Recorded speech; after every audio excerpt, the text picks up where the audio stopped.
Tout le plaisir est pour moi de vous savoir nombreux devant vos postes téléviseurs pour vous informer à travers Comex News. Madame, Monsieur, bonsoir. Le chef de l'État, Félix-Antoine Tshisekedi, a pris la parole mardi à la tribune de la 77e Assemblée générale de l'ONU. Le président de la République a chargé le Rwanda devant la communauté des Nations Unies. Il a demandé à ce que le rapport des experts de l'ONU qui confirme le soutien du Rwanda au M23 soit distribué et examiné par le Conseil de sécurité. Suivez. President of the Democratic Republic of Congo, to invite him to address the General Assembly. À la tribune de la 77e session ordinaire de l'Assemblée générale des Nations unies, le chef de l'État Félix-Antoine Tshisekedi a évoqué l'implication du Rwanda et sa responsabilité dans la stratégie que vivent les Congolais. Depuis mon élection à la tête dans les provinces congolaises de l'Ituri, du Nord Kivu et du Sud Kivu, dans une philosophie de réconciliation avec nos voisins, je n'ai ménagé aucun effort pour rassurer les chefs d'État des pays limitrophes et restaurer la confiance entre nous, notamment par la concertation permanente sur des questions d'intérêt commun, la conclusion d'accords de coopération sécuritaire et de partenariat économique et la réalisation de projets de développement pour nos populations respectives. En dépit de ma bonne volonté, remercié par l'agression et le soutien des groupes armés terroristes qui ravagent l'Est de la République démocratique du Congo. C'est le cas actuellement du Rwanda qui, au mépris du droit international, de la charte de l'ONU et de l'acte constitutif de l'Union africaine, a une fois de plus non seulement agressé en mars dernier la République démocratique du Congo par des incursions directes de ses forces armées, les RDF, mais aussi occupe des localités de la province du Nord Kivu par un groupe armé terroriste interposé, le mouvement du 23 mars, dit M23, auquel il apporte un soutien massif, tant en matériel de guerre qu'en hommes de troupes. Et comme pour défier la communauté internationale, le M23, avec le soutien de l'armée rwandaise, a même abattu un hélicoptère de la MONUSCO et tué 8 casques bleus, commettant ainsi un crime de guerre. Je dénonce, en ce lieu emblématique de la vie internationale, avec la dernière énergie, cette énième agression dont mon pays est victime de la part de son voisin le Rwanda, sous couvert d'un groupe terroriste dénommé le M23. Le numéro 1 de la République démocratique du Congo a exprimé son vœu de voir le Conseil de sécurité se présenter sur le dernier rapport du groupe d'experts des Nations unies sur la République démocratique du Congo.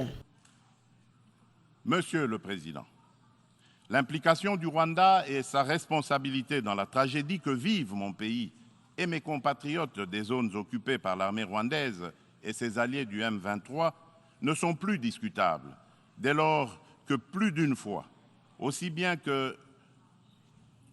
les groupes d'experts dûment mandatés par l'ONU et le mécanisme de coordination non gouvernementale humanitaire et des droits de l'homme crédibles les ont établis dans des rapports documentés et objectifs à la limite du scientifique.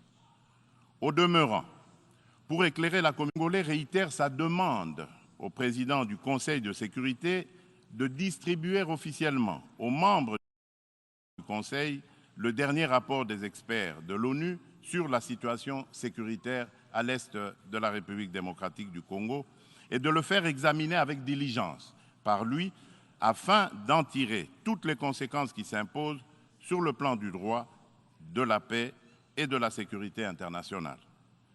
Au sujet de l'exploitation des blocs pétroliers, Félix-Antoine Tshisekedi se veut faire de cette exploitation dans le respect des normes environnementales afin de booster l'économie nationale et améliorer les conditions de vie de la population.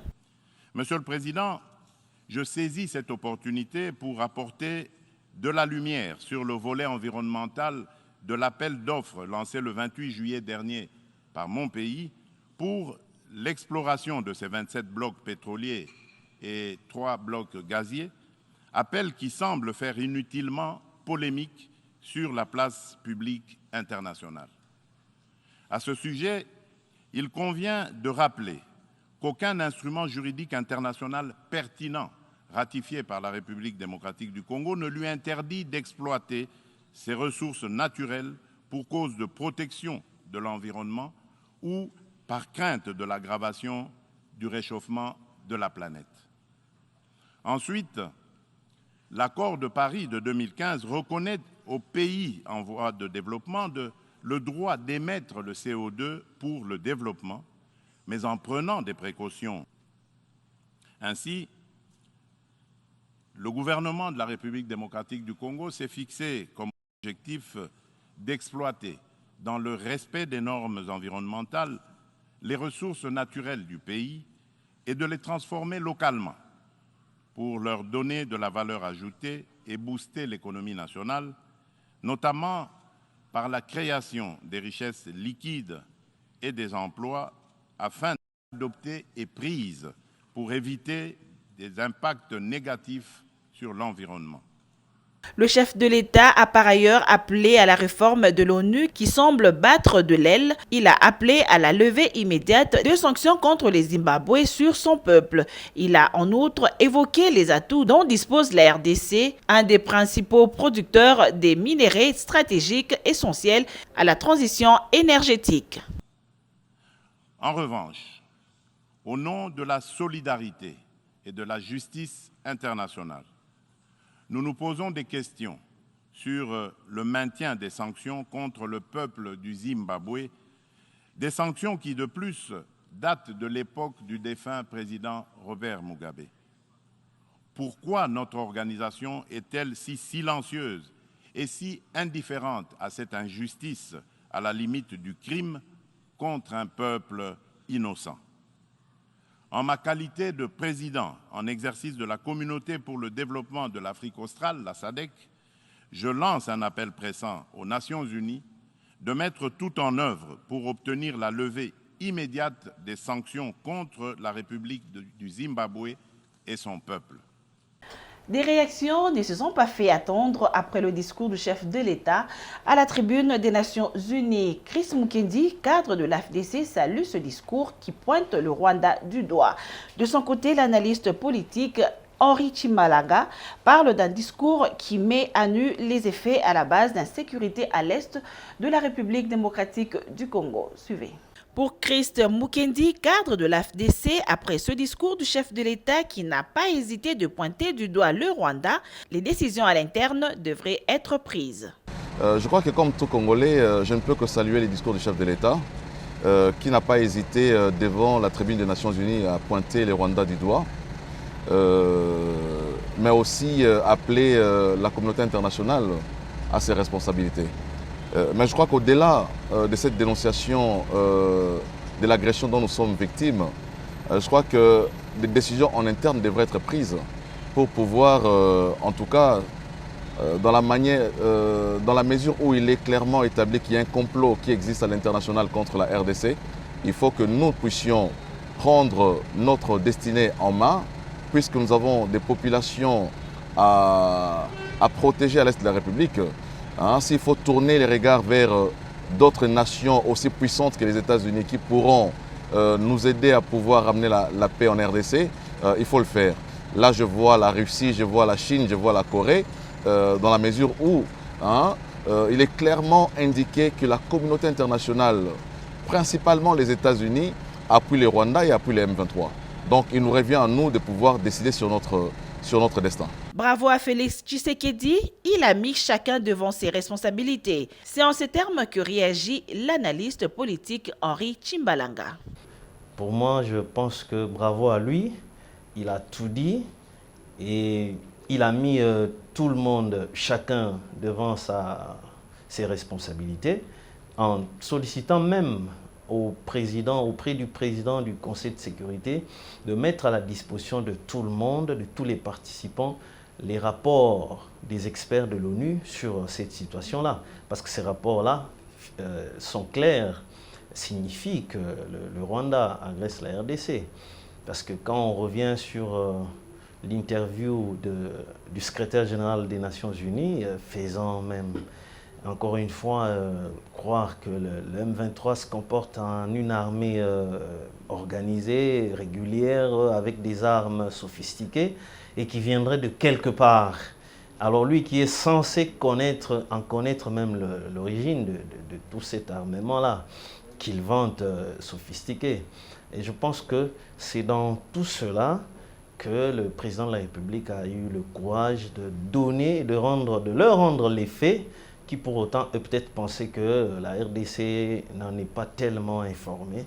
Et voilà, qui leur a retourné la situation en face pour voir quel en sera alors leur comportement. Donc pour moi, en résumé, en tout cas je félicite beaucoup la teneur du discours et la précision même du contenu. Le discours du chef de l'État satisfait la coalition Lamuka, indique Prince Epenge, président de l'ADD Congo.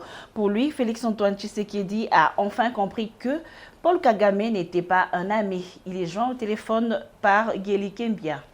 Au sein de la coalition Lamuka, au sein de l'ADD Congo, nous sommes satisfaits de constater qu'enfin, M. Félix Tshilombo vient de donner raison à la coalition Lamuka, vient de rejoindre la position de la coalition Lamuka, quand nous disions que M. Félix Tshilombo doit arrêter de qualifier Paul Kagame de son frère. Il doit arrêter de prendre Kagame pour un allié. Kagame est le véritable tueur en série. Kagame est celui qui arme, qui finance toutes les atrocités de l'Est. 3 ans après, Félix Tshisekedi vient enfin de comprendre. Quand les FARDC ont dit que nous sommes agressés, Félix disait que non, c'était des forces négatives, c'était des groupes rebelles. Et aujourd'hui, il vient d'adopter le discours de Lamuka qui consiste à dire que c'est Kagame qui nous agresse. Quand il a décrété l'état de siège, la coalition Lamuka avait fait un communiqué pour dire que oui, l'état de siège c'est bien.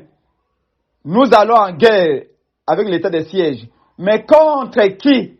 Alors que Lamuka disait que c'est Kagame, Félix disait que non, Kagame était un allié. Il a signé plus de 6 contrats économiques avec Kagame. Aujourd'hui, il adopte la position de Lamuka pour dire que Kagame est celui qui nous agresse, c'est celui qui finance l'armée de M23. Nous sommes satisfaits. Maintenant, nous demandons à Félix Tshisekedi d'être suffisamment courageux, de rentrer vite au pays. Au lieu de parler encore de l'assistance des Nations Unies, après le discours du secrétaire général des Nations Unies, disant que le M23 est une armée puissante et mieux équipée que l'armée des 187 pays qu'on appelle la MONUSCO, le Congo aujourd'hui est devenu un État seul. Le Congo est un pays abandonné à son triste sort. Seuls les Congolais et l'armée congolaise constituent la solution. Pour Lamuka, nous exigeons que Félix Tshisekedi rentre directement dans 48 heures à Kinshasa. 2, qu'il ordonne la fermeture des frontières du Congo avec le Rwanda. 3, qu'il expulse, qu'il chasse l'ambassadeur rwandais Vincent Karega et qu'il rappelle l'ambassadeur congolais se retrouvant à Kigali. 4, qu'il déclare la guerre au Rwanda. Et à ce moment-là, nous, Lamuka, avec le peuple congolais, nous allons être derrière l'armée congolaise parce que seule l'armée congolaise peut faire la différence. Dans les rues de la capitale, les Kinois ont suivi de près le discours du chef de l'État aux Nations Unies. La plupart parlent d'un discours fort, direct et clair. Ils sont au micro de Guéli Kembia.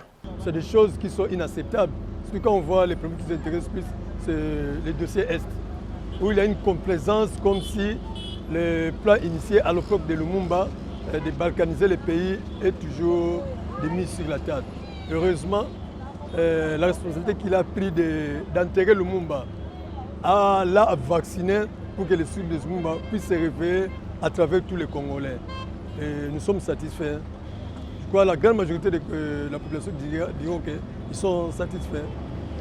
Là, on ne peut pas, par rapport à d'autres dossiers à ce qui concerne le développement du pays, notamment le dossier réchauffement climatique.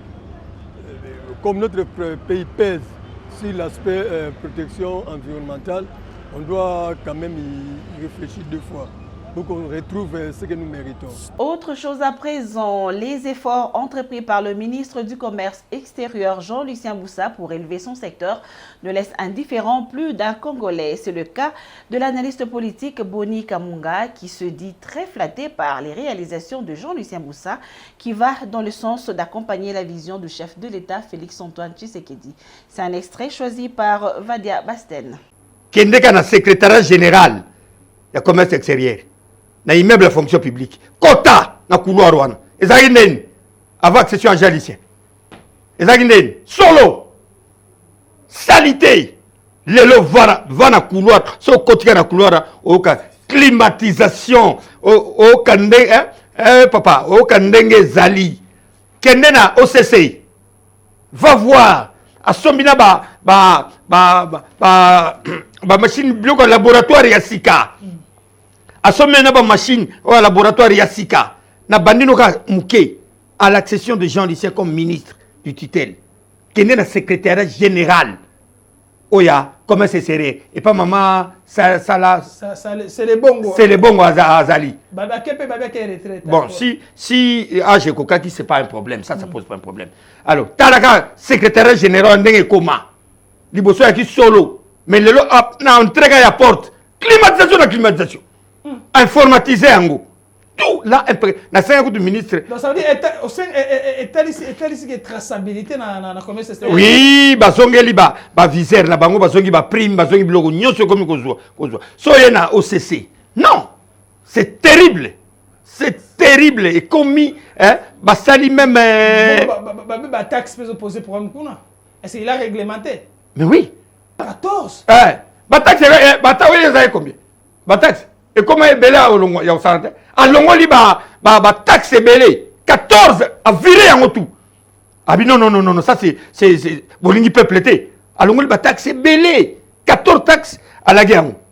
Est-ce qu'elle a manqué pour permettre Batou pas se retrouver? Je pense que c'est dit que c'est un grand commissaire monsieur qui a la tête tourne très bien. Batou ba tchaki ba taxe belé na Kanaï, pas ba ya galara habiter Bokeba. Bokeba boti va faire wana. À Longo lion. Eh, yaya kwa longo la veza te. Tape ba sime ou tagalufu ko te bele. Arrêtez, wana ba blague à pamba. Parce qu'on a dit na mbujime ba sime ko ba 50 le logo au lukasu simate. Autant la sime za parwa comme te quand même na ba remorque. Sincèrement apparemment ministère on ministère moi tina te. Apparemment on a redoré l'image du ministère. Mais bato comment wela mo? Bato comment lukango siko ba comment ba il a exagéré, c'est pas un chef coutumier là-bas. Il doit quitter le ministère. Oh, mais vous voyez qu'on a senti city. Pour pas que ça bloc pamba zangatina. Mais moi na ma zongisi ma jaboro wana. Donc moi bana kisasa baka kisasa. Jean-Lucien né à Boudjala, mais il a grandi dans cette ville. Moutou. Tête qui toko. Bakinois. Moi na kisasa. Akolinga toi tant mon pas ça pour na basima. Pour nous simer comme un problème c'est moi non. Ouais ba blague. Simer comme tout là. Et comme na ba remorque ba ko to somba. Na ba remorque gaillard na ba ville na ba cité. Ba comme ba dépôt fier ici liban. Du coup la mon amai banda so plan. Donc moi je pense que nous devons soutenir tout droit ba Jean. En société, madame, monsieur, sachez que les médecins des hôpitaux publics, membres du syndicat national des médecins, étaient dans la rue ce mercredi 21 septembre 2022 pour revendiquer l'amélioration de leurs conditions de travail. Cependant, ils ont été gazés par les éléments de la police nationale congolaise. Témoin de l'événement, Géli Kembien.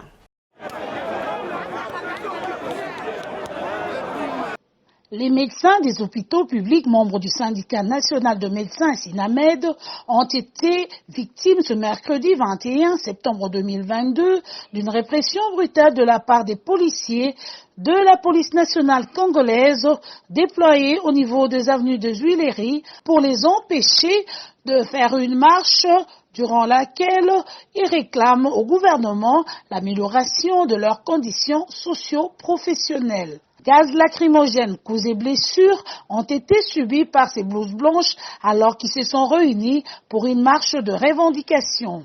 Faut dire que les médecins des hôpitaux sont en grève depuis un bon bout de temps, cela sur toute l'étendue de la République démocratique du Congo.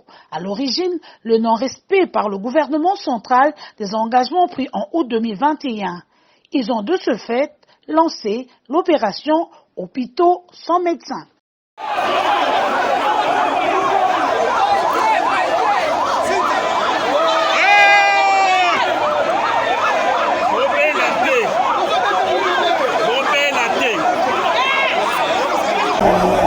Vraiment, c'est pitoyable de voir que les policiers de notre pays sont en train de maltraiter le médecin. Ils les tabassent comme même les brigands ne sont pas tabassés ainsi. C'est déplorable de vivre des scénarios pareils dans notre pays. Rejoint par quelques médecins du syndicat des médecins congolais, le médecin de SINAMED affirme qu'ils exigent l'application du statut spécifique des médecins auprès du gouvernement et le rappel à honorer ses engagements en rapport avec le logement et le transport au courant de cette année budgétaire 2022. Notez que seuls les services d'urgence, la réanimation, les soins intensifs ainsi que les banques de sang sont ouverts dans les hôpitaux de service public.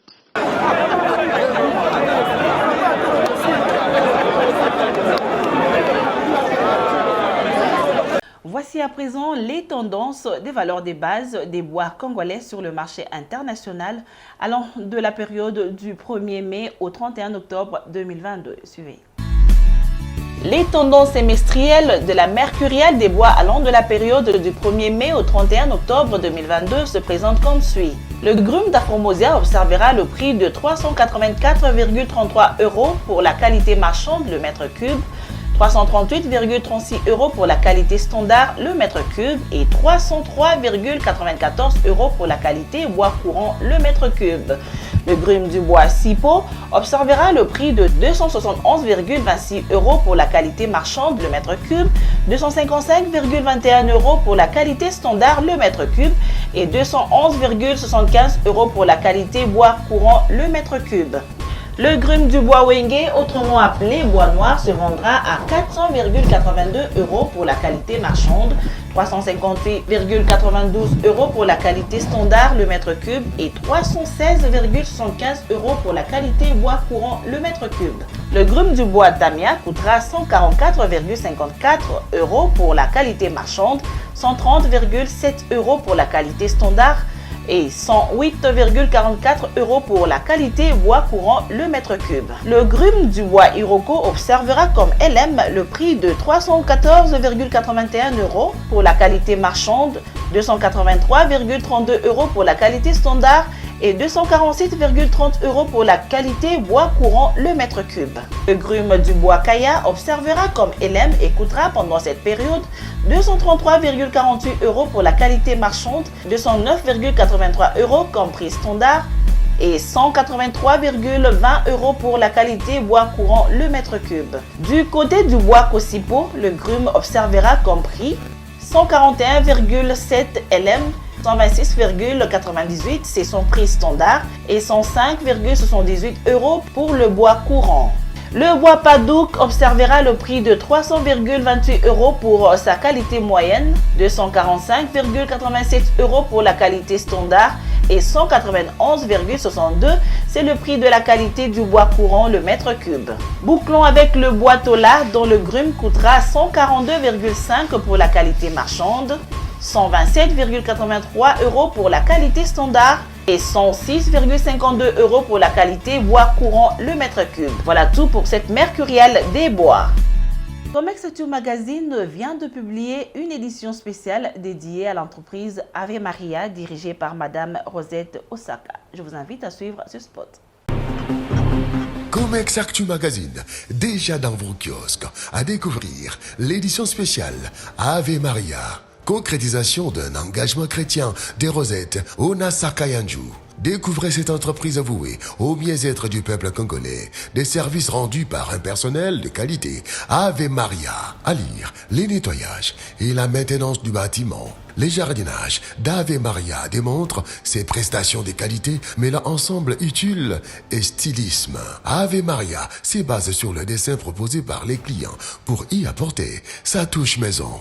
Dans la décoration intérieure et extérieure, avec un style et un design unique, découvrez-le dans Comex Actu. Pour une première fois en RDC, la société Ave Maria vient de construire un chapiteau pouvant contenir 2000 places assises. Très bientôt, vous vivrez l'inauguration de ces chefs-d'œuvre avec votre magazine Comex Actu. La construction et génie civil, avec son expérience acquise depuis de nombreuses années dans ces domaines. Ave Maria opère également dans l'importation, commercialisation et stockage des produits pétroliers et pharmaceutiques, c'est-à-dire dans Comex Actu Magazine.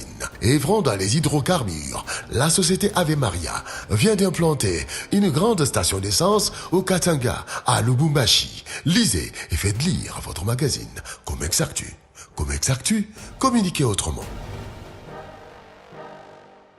Voilà, c'est la fin de cette grande édition du journal de Comex Actu News. Merci de nous avoir suivis et je vous retrouve demain à la même heure sur la même chaîne. Au revoir.